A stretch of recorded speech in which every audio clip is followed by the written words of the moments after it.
घर में इस बार भी कुछ दिन पहले तक वो जदयू में थे, कुछ दिन पहले तक वो गिरिराज सिंह जी का पुतला जला रहे थे। शायद उस समय नीतीश कुमार उनके लिए बहुत अच्छे थे, विकास पुरुष थे।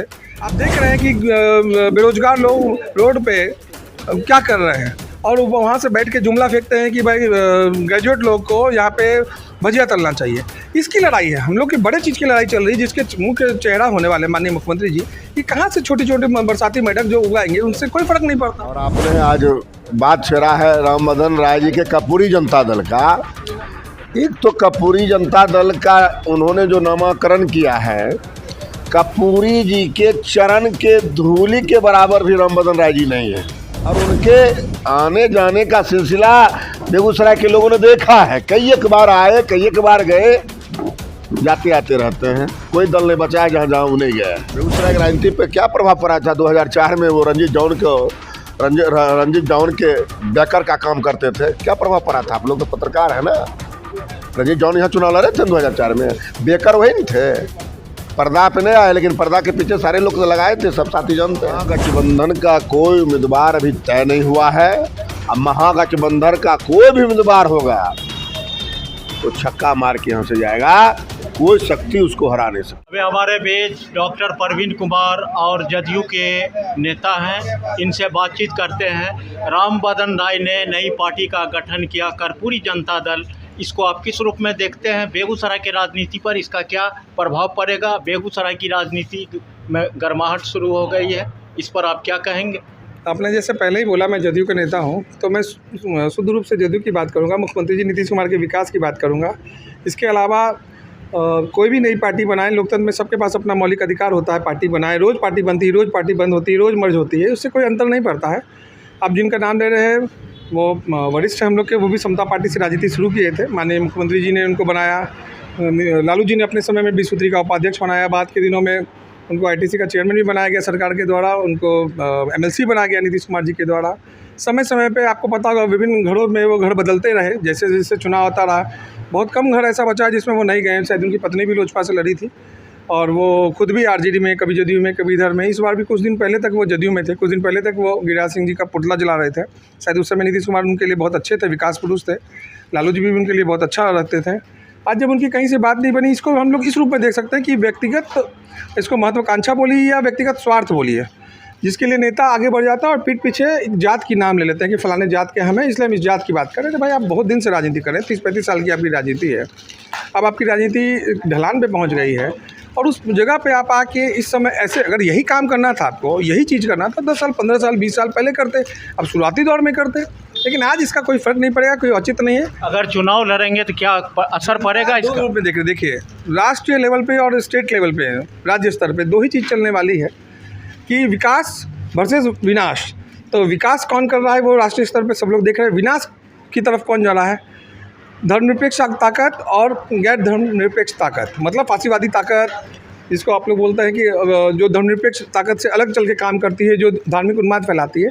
एक ताकत वो है जिनको सिर्फ जुमला परोसना है और जनता के बीच में काम नहीं करना है। आज लड़ाई इस बात की है कि जनता भूखमरी से मर रही है, विकास का कोई काम नहीं हो रहा है, महंगाई चरम पे है। आप देख रहे हैं कि बेरोजगार लोग रोड पे क्या कर रहे हैं और वहाँ से बैठ के जुमला फेंकते हैं कि भाई ग्रेजुएट लोग को यहाँ पे भजिया तलना चाहिए। इसकी लड़ाई है, हम लोग की बड़े चीज़ की लड़ाई चल रही है, जिसके मुख्य चेहरा होने वाले माननीय मुख्यमंत्री जी कि कहाँ से छोटे छोटे बरसाती मेढक जो उगाएंगे उनसे कोई फ़र्क नहीं पड़ता। लोकसभा का चुनाव सामने है, कुछ महीने बचे हुए हैं, क्या माहौल है? महागठबंधन से कौन उम्मीदवार हो सकते हैं? महागठबंधन से उम्मीदवार माननीय मुख्यमंत्री जी और जो महागठबंधन है माननीय लालू जी, इन सब मिल के, जब चूँकि इतनी बड़ी अलायंस है तो इन लोग बैठ के अपना जो नियम के तहत जो इन लोग का बंटवारा होगा उसके तहत में टिकट दिया जाएगा और जिनको भी दिया जाएगा वो बड़े मार्जिन से इस बार जीतने वाले हैं। चूँकि पिछली बार जनता ने देख लिया कि हमको ठगा गया है जुमलेबाजों के द्वारा और हिंदू मुस्लिम करके हम लोग को ठगा गया है। इस बार कोई उनके चक्कर में नहीं आने वाला है, चूँकि इस बार चेहरा बन रहे माननीय मुख्यमंत्री जी नीतीश कुमार, तो उनके विकास को देखते हुए वोट पड़ेगा और जो भी कैंडिडेट होंगे उनको भारी बहुमत से 40 सीट पर जिताया जाएगा। चर्चा है जो डॉक्टर परवीन कुमार अपनी दावेदारी बेगूसराय लोकसभा से पेश करेंगे, क्या कहेंगे आप? नहीं, मेरी व्यक्तिगत कोई इच्छा नहीं है कोई चुनावी राजनीति में। मैं प्रशंसक हूँ, मैं एक बहुत छोटा सा सिपाही हूँ, मैं प्रदेश सचिव हूँ जदयू का और पेशे से ऑर्थोपेडिक सर्जन हूँ। मैं कोई राजनीतिक व्यक्ति हूँ भी नहीं। माननीय मुख्यमंत्री जी में आस्था है और पिछले 20 साल से आस्था है। जब मैं पढ़ाई करता था तब से माननीय मुख्यमंत्री जी को पसंद करता आपको मुख्यमंत्री से जी के आस्था और विकास से है, आप चुनाव लड़ने में आस्था नहीं है आपकी? नहीं, चुनाव अगर माननीय मुख्यमंत्री जी का ऊपर से आदेश होगा तो उनके आदेश को सलाखों पे रखा जाएगा। लेकिन व्यक्तिगत मेरी कोई इच्छा नहीं, मेरी अपनी कोई दावेदारी नहीं है। पार्टी में माननीय जैसे अभी आपने पार्टी की चर्चा करी, जैसे माननीय मुख्यमंत्री जी ने MLC बना दिया, किन्हीं को विश्वती बना दिया, तो वैसे ही अगर किसी को टिकट देंगे या बोलेंगे कि आपको आना चाहिए तो वो अलग बात है। वैसे मेरी अपनी व्यक्तिगत इच्छा कोई चुनावी राजनीति में नहीं है। हाँ, माननीय मुख्यमंत्री जी ने विकास का काम किया, उस चीज़ों को जब समय मिलता है तो उसको फैलाने में, लोगों के बीच में बात रखने में। नीतीश कुमार जी का सबसे बढ़िया आपको कौन सा काम लगा आपको? आप अभी जहाँ बैठे हैं आपको सामने सड़क दिख रही है, लोग कितनी तेज़ी से जा रहे हैं। कटिहार से लेके बेगूसराय या बेगूसराय से लेके रोहतास या पटना से लेके सासाराम, किसी भी जगह आप जाएँ 4 घंटे की दूरी पर हो जाती है।